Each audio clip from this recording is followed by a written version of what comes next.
kung bakit itong mga mayayaman na ito, kanya-kanyang nakaw, may lakas loob pang pumunta ng simbahan.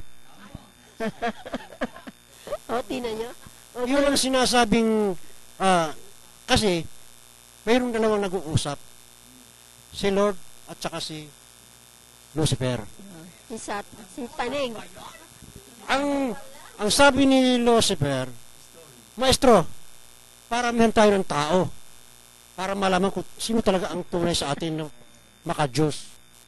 Sige. Una, ipinasal si Jesus doon sa mga beer house, karirahan, pasugalan, ang daming tao. Ang dami nga naman tao doon ah. Sabi naman ni Lord, ako naman ang papakita sa iyo. Sabi naman, sige. Dinala muna siya doon sa simbahan ng napakalaki, ang daming tao. Ang ginawa itong Lucifer, tinitingnan nga yung mga tao. Mga tao ko rin ito eh.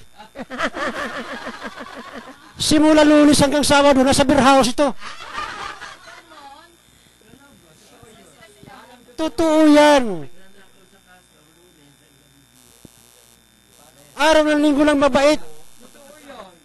Pero simula Lunes hanggang Sabado, nasa pasugalan, nasa hostage, kung saan-saan yung masama talaga ang kanilang naatupag. 6 na araw sa kasamaan, 1 araw lang sa kabutihan. Tataga si Lucifer, bakit? Mga tao ko rin ito eh.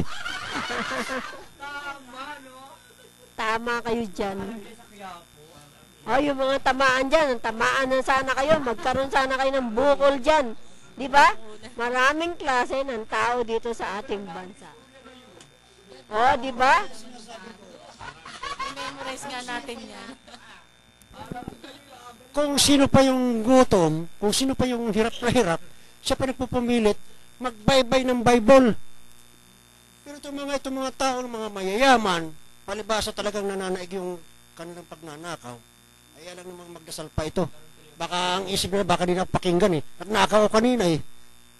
Minuto nagnanakaw, lagi na sa bulsa nila yung ninakaw nila.